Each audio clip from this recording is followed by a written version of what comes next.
हिमाचल प्रदेश के धर्मशाला में फटा बादल, फ्लैश फ्लड का बर्पा कहर, बाढ़ का दिखा दहला देने वाला दृश्य। तेज बहाव में पत्ते जैसे तैर रही थी कारें, तबाही के दिखे हैरान करने वाले हालात। सड़कों पर रफ्तार से बहता पानी, दिखा किसी भयंकर तेज रफ्तार से बहती नदी जैसा, नावों की तरह तैर चली गाड़ियां। धर्मशाला में पुल तोड़ देने पर आमादा दिखा बाढ़, ऊपरी सतह को छूता हुआ बहता दिखा बाढ़ का पानी। धर्मशाला के भागचुना की पार्किंग तालाब में डूबी, बाढ़ की चपेट में आया पूरा का पूरा इलाका। धर्मशाला में माझी नदी का कहर, बादल फटने के बाद आया बाढ़ का पानी। माझी नदी का अचानक तेज बहाव देखकर पर्यटकों के ठहर गए कदम, बारिश के बीच सड़क पर खड़े होकर तेज बहाव देखा। धर्मशाला चतुर्गांव में बाढ़ से संकट, 10 दुकानें तबाह। धर्मशाला के रक्कड़ सड़क पर बहा बरसाती पानी, समुद्र जैसा दिखा दृश्य। धर्मशाला में भारी बारिश के बाद भाग सुनाग में भी भारी आफत। जम्मू कश्मीर के गांदरबल में भी फटा बादल, फ्लैश फ्लड की चपेट में आए कई घर। गांदरबल के वाटलर इलाके में सबसे ज्यादा तबाही, प्रशासन के अनुसार सभी लोग सुरक्षित। फ्लैश फ्लड के कारण बाढ़ की स्थिति, सड़कों को हुआ नुकसान। जम्मू श्रीनगर हाईवे से चट्टानें खिसकने की तस्वीरें सामने आई, रामबन के पास हुआ हादसा। लैंडस्लाइड के बाद सड़कों पर गिरी चट्टानें, बड़ी बड़ी चट्टानों से बंद किया हुआ हाईवे। जम्मू अखनूर हाईवे पर सुस्त पड़ गई वाहनों की रफ्तार, भारी बारिश के बाद पानी भरा संकट बढ़ा। जम्मू के कई रिहायशी इलाकों में भारी बारिश के बाद बाढ़ जैसा दृश्य, घरों में घुसा पानी। कांगड़ा के मटौर में बारिश के बाद दिखा पानी का तेज बहाव, मकानों को नुकसान। तेज बारिश के कारण हिमाचल के रामपुर से नेशनल हाईवे बंद हुआ, सड़क खोलने में जुटा है नेशनल हाईवे प्राधिकरण। कुल्लू में भूस्खलन से बड़ी मुसीबत, बाजूरा इलाके में फंस गए वाहन। उत्तराखंड के टिहरी में जबरदस्त बारिश, नदियों में उफान। भिलंगना नदी और नैलचामी नदी समेत बाल गंगा नदी में बाढ़, जारी किया गया अलर्ट। उत्तराखंड में गंगोत्री हाईवे पर गिरा मलबा, बाल बाल बचा जेसीबी का ड्राइवर। चमोली में आफत की बारिश जारी है, फ्लैश फ्लड में बह गया बाइक सवार। तेज बारिश के बाद बद्रीनाथ हाईवे पर लैंडस्लाइड, फंस गई सैकड़ों गाड़ियां। पर्यटकों से पटा पड़ा है सोलन, कालका नेशनल हाईवे बंद पड़ा, लंबा जाम लगा। उत्तराखंड के बागेश्वर में भारी बारिश का टूटा कहर, मलबे में जिंदा दफन हो गए एक ही परिवार के 3 लोग। ऋषिकेश में गंगा के तेज बहाव में फंस गए 3 युवकों में से 2 की हो गई मौत, एक ही लापता। दरभंगा जिले के रिहायशी इलाकों में बाढ़ का कहर, बस अड्डे तक पानी, घुटनों तक पानी ही पानी। बिहार के मुजफ्फरपुर में बूढ़ी गंडक नदी उफान पर, मुजफ्फरपुर शिवहर स्टेट हाईवे पर लोगों ने ट्रकों पर बनाया है अपना आशियाना। यूपी और राजस्थान पर टूटा आकाशीय बिजली का कहर, यूपी में बिजली गिरने से 41 लोगों की मौत, राजस्थान में बिजली गिरने से 20 लोगों की मौत। 2 राज्यों के सिर्फ 2 शहरों में बिजली गिरने से 25 लोगों की मौत। प्रयागराज में बिजली ने छीन ली सबसे ज्यादा 14 जिंदगियां। राजस्थान के जयपुर के आमेर के किले पर टूटा बिजली का कहर, 11 लोगों की मौत हुई, रेस्क्यू मिशन में जुटा प्रशासन। आमेर किले वॉच टावर पर जुटी थी पर्यटकों की भीड़, इसी दौरान बिजली गिर गई, भगदड़ में कई लोग पहाड़ से गिर पड़े। आमेर के किले पर हादसे के बाद पुलिस और एसडीआरएफ का रेस्क्यू ऑपरेशन। यूपी के कानपुर में देहात में बिजली गिरने से 5 लोगों की मौत, फतेहपुर में बिजली गिरने से 5 की मौत। यूपी के कौशाम्बी में बिजली गिरने से 4 की मौत, फिरोजाबाद में बिजली गिरने से 3 किसानों की मौत।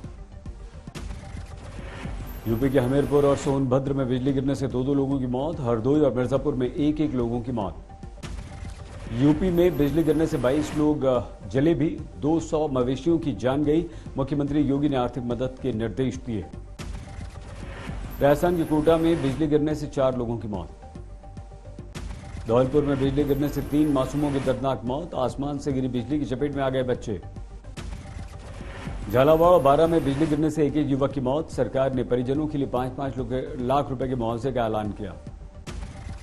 राजस्थान में आपदा प्रबंधन विभाग की तैयारियों की समीक्षा करेंगे मुख्यमंत्री अशोक गहलोत। मध्य प्रदेश में बिजली का कहर, 7 लोगों की मौत। पीएम मोदी ने व्यक्त की शोक संवेदना, कहा बिजली से मौतें बेहद दुखद। यूपी में बड़ी आतंकी साजिश के खुलासे के बाद आज एनआईए ने छापे मारे, कानपुर से 3 और संभल से 1 को गिरफ्तार किया। लखनऊ से कल गिरफ्तार किए गए 2 आतंकवादियों की अदालत में पेशी, काकोरी इलाके से हुई थी दोनों की गिरफ्तारी। मिनास के घर से विस्फोटक बरामद, आतंकवादी मसीरुद्दीन के ठिकाने से मिला कुकर बम, अलकायदा के अंसार गजवातुल हिंद से दोनों का संबंध। आतंकवादियों के घर से हथियार भी बरामद, कुछ जले हुए दस्तावेजों की भी जांच कर रही है एटीएस। 15 अगस्त से पहले लखनऊ में धमाके की इन लोगों ने रची थी साजिश, यूपी के दूसरे शहर भी इनके निशाने पर थे। आतंकवादियों के कुछ मददगारों के कानपुर में छिपे होने की आशंका, इनके साथियों की तलाश जारी। पाकिस्तान के पेशावर में बैठा है आतंकवादियों का हैंडलर उमर हलमंडी, वहीं से अपने गुर्गों को दे रहा था आदेश। एटीएस के कब्जे में आतंकवादी मिन्हास का पूरा परिवार, मां, पिता और पत्नी को अपने साथ ले गई एटीएस। लखनऊ में अगले 2 से 3 दिन में धमाके की फिराक में अलकायदा के आतंकवादी, भीड़भाड़ वाले इलाकों में इन्होंने की थी रेकी। आतंकवादियों की गिरफ्तारी के बाद लखनऊ समेत आसपास के जिलों में अलर्ट, पश्चिमी यूपी में बढ़ गई सुरक्षा। यूपी में आतंकी साजिश पर राज्य के कानून मंत्री ब्रजेश पाठक का बयान, जांच में कई बड़े चेहरे सामने आएंगे, खंगाली जा रही हैं सबकी call details. Madhya Pradesh BJP अध्यक्ष वीडी शर्मा ने पूरे देश में जनसंख्या नियंत्रण कानून की बताई जरूरत, मध्य प्रदेश में पहले से इस कानून का दिया हवाला। वीडी शर्मा ने कांग्रेस समेत विपक्षी दलों पर तुष्टीकरण का आरोप लगाया, वोट बैंक की राजनीति करते हैं, वीडी शर्मा ने कहा। जम्मू में हथियारों की तस्करी का खुलासा, ट्रक ड्राइवर गिरफ्तार, भारी मात्रा में विस्फोटक और हथियार बरामद। बिहार में सीएम नीतीश का लगा जनता दरबार, सुनी समस्याएं। यूपी चुनावी मूड में किसान संगठन, टिकैत बोले चुनाव लड़ने पर यूनियन करेगी फैसला। 5 सितंबर को मुजफ्फरनगर में किसान महापंचायत होगी, इस बैठक में 2022 पर फैसला करेंगे। क्या चुनाव लड़ना कोई गलत काम है? हम वोट नहीं देते भाई, वोट भी तो देता है। बिहार में लखीसराय पहुंचे राज्य के उद्योग मंत्री शाहनवाज हुसैन ने रसगुल्ले का स्वाद चखा। मंत्री शाहनवाज हुसैन चर्चित शीतला मिष्ठान भंडार गए, कहा 23 लोगों को रोजगार देने वाली ये दुकान एक छोटा कुटीर उद्योग।